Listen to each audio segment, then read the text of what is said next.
Do we look at you or the camera? Hello, my name is Pod, and I play guitar and sing in Jody Has a Hitlist.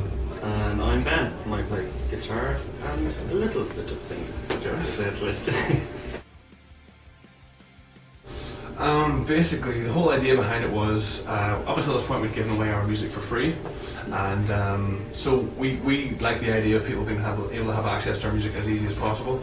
So we also realised at this point we were putting quite a lot of our own money into it, and we were trying to push it quite a bit, and we wanted to actually get something hard copy, CD, like an album made up.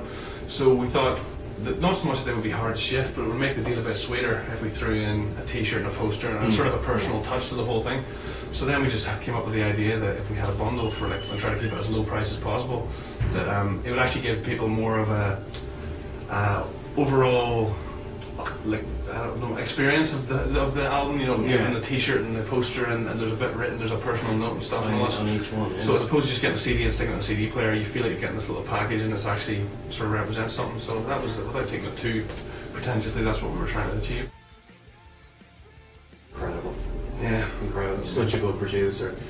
He's wise beyond his years, like just ideas, things, you know, that like we thought we walked in there thinking we'd written like the best songs we could write at the time. Yeah. And Ramesh was like coming up with ideas, giving us like a great help. You know what I mean? He's a pretty young dude, and he's already, so far in his career, worked with such like world-class acts. He's worked with like Motorhead and Glassjaw and Lost Prophets and Kids in Glass Houses and all those bands that we just thought, that's the sound we like, that's the sound we love, and that's the sound that we want to try to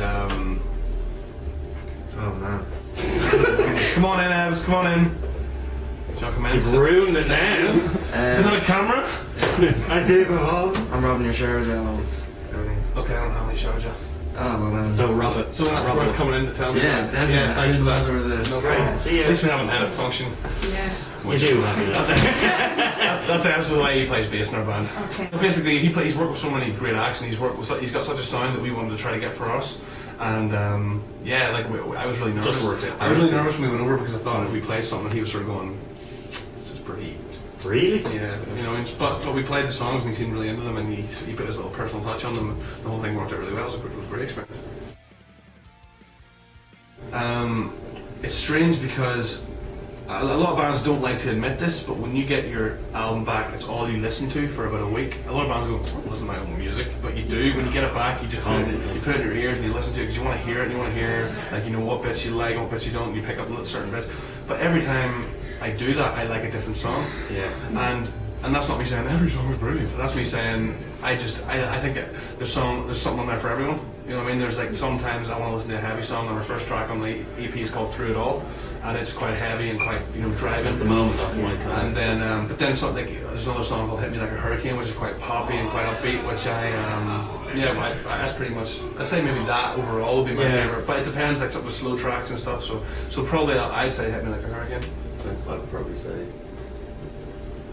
Through It All. Through It All. That's his accent.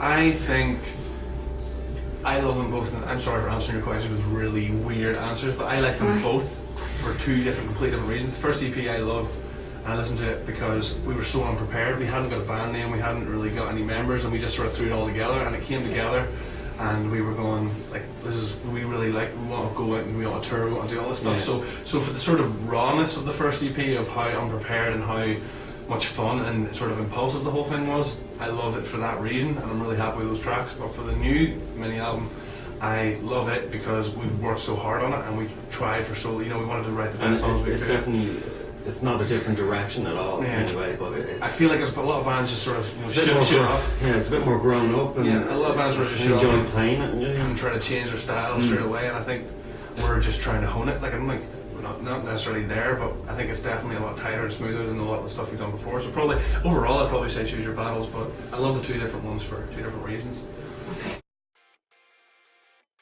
Very, very excited. Excited, nervous, jittery, all at 100%. This point of the day for me, every time we play the Academy, is like just a blur. It's just, I don't know what I'm thinking. I know I want to get a shower. I know I want to have a burrito. I don't know when I'm going to do that, but I want to do it at some point. I was thinking about washing. And then suddenly someone runs in and goes, 10 minutes, you're on stage, and you're going, oh my god.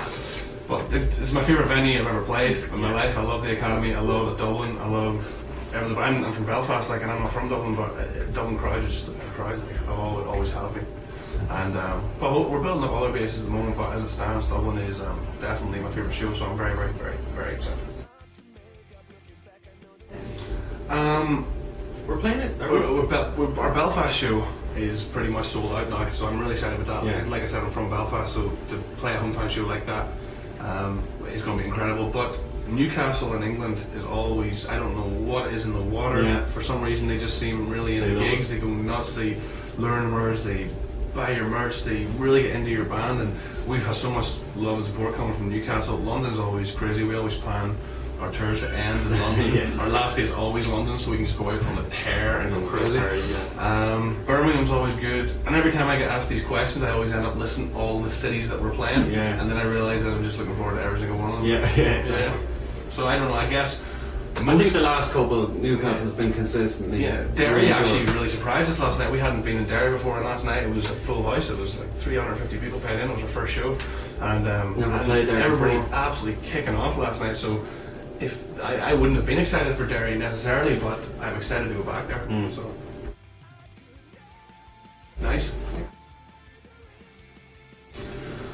Why else would I have been? Because I've got horns, and I don't like people knowing I've got horns. No, I don't. I don't know. I started off. My little sister bought me a beanie one time, and then when I come off stage, I always look like a mess. Like I look like Edward Scissorhands' little brother.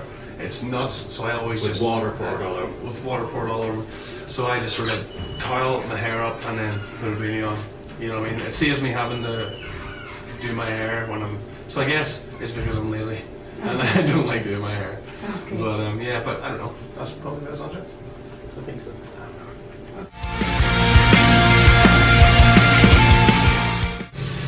Christmas Carol. I actually hate Christmas carols in general, apart from like from the 23rd of December until Christmas. When you actually feel like And it's then Christmas. afterwards I just hate them. So I don't know if I have a favourite one. What's the one like? I think you kissing Santa under the mistletoe. Yeah. Whether I say it's Friday one. Is there any reason why she wants me to sing a song, a Christmas carol in April? No, it's just asked. She's from Australia? No. Planet? Tired. Different planet? She's from Planet Christmas. But you have to start me off. You go. You're actually going to do this? Oh yeah. Okay. No, of course I'm not. Oh, okay. I would, but I would be very embarrassed if this would be on YouTube and someone would make like a dubstep remix of it. So, Bit like a Charlie Sheen. so like, It'd be nice, yeah. who are my influences? That's another thing. Another question we get asked quite a lot, and it's so strange Such a because hard question to answer. all of us love such different music. Are you talking specifically to me or to the band? Just In general, the bands and like for instance, like Fernie and Ben are into like metal and really heavy music, and I love pop music and I love pop punk music. I've got quite Me and Ed have a very similar taste in music yeah, as like well. sort of a southern rock sort of thing. The whole Yeah. Castle anthem and bands like that. See, I love all those things. I'm just, So we've got quite an eclectic music taste, and like anything, like our band, we could be playing Kanye West's new album, or 4 Year Strong, or Bring Me the Horizon, or it could be anything. It really could be. And I remember when I was like 15, if it wasn't punk rock, I didn't listen to it. I mean, Yeah. it's not punk rock. Apologies, am I allowed to curse? Yeah. Yes. fine. Okay. Sorry. But yeah. So basically, I guess the more we sort of grew up, and the more we got influenced on our music. So it could be anything. I could hear a Lady Gaga song, and go, that is sweet, and I need to write a chorus that has that sort of hook, or you know, it could be, or I could listen to a breakdown somewhere and go, we have a rhythm like that, or I don't know. I just said I steal ideas basically. There, did you hear that? yeah. Plagiarism. Yeah. So yeah, basically, Lady Gaga, 4 Year Strong, Jody is a hit list. That was a biscuit. I would. I'd say you'd be a Okay, Jammy Dodger. Let me think about this. Let me think of this. Do I want to be a biscuit that I would like to eat, or do I want to be a biscuit because I like what other people think of that biscuit? Do you know what I mean? I think Like it's if the you were biscuit thinking- you'd want to eat. Biscuit I'd want that to you'd eat. want to be like if you were a If biscuit. you were a biscuit. And someone else was I want to be the most horrible, disgusting tasting biscuit ever, so no one would ever eat me. So I'd stay alive. Because if I was, So what would that be? if I was like a Jaffa cake sitting nicely on a plate beside a cup of tea, I'm fucked. Whereas if I'm like this What would you- horrible, my sister eats these oatcake things that have like seeds on them. One of those things. Okay. So everybody, all the Java cakes and all the jammy joys are getting eaten around me, and I'm just chilling out, little oatcake with seeds on top. Craziest tour story. There's so many. I don't think we're allowed to talk about There's so that. many I don't think we're actually allowed to talk about. I'm trying to think of like a PG-13 tour story. Yeah. This one time we hit each other over the head with plastic bottles. Oh, I don't down you! I don't know what we could say. Franny's been naked loads, gets naked all the time. We've slept in a abandoned church one time with a Satanist who started casting spells on us. And tried to convert us Trying to convert us to Satanism, but then told us it's not that bad. Apparently Satanism is not bad. No. Who would have thought with Satan in the title? All good. Yeah. Just like any other. Yeah, any other Halloween. organised underground religion cult. But crazy tour story. I'm trying to think.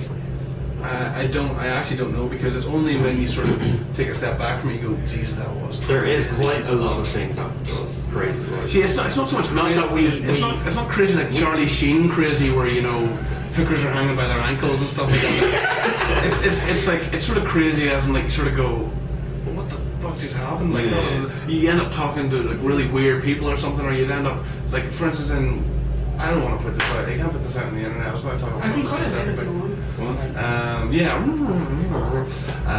Actually, why did I just name the place? Edit that bit out.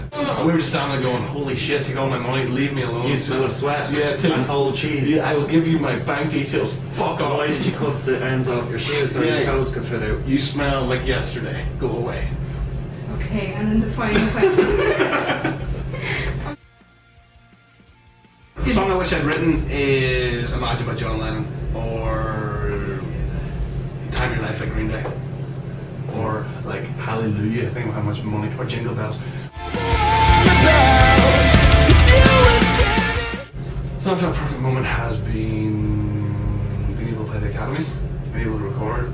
It's like a little row snapshot, it's like a slideshow, it's like a flash object. Like a Sliding GIF on pictures. Tumblr. Yeah, it's like a GIF on Tumblr. There we go. That sounds like some sort of on Tumblr, GIF on Tumblr. But Just yes, French for Snapshot Perfect Moment. So there we go. Leg movement. It's been this interview. It's been an absolute highlight. Thank you for having us. Okay. Yes. Thank you.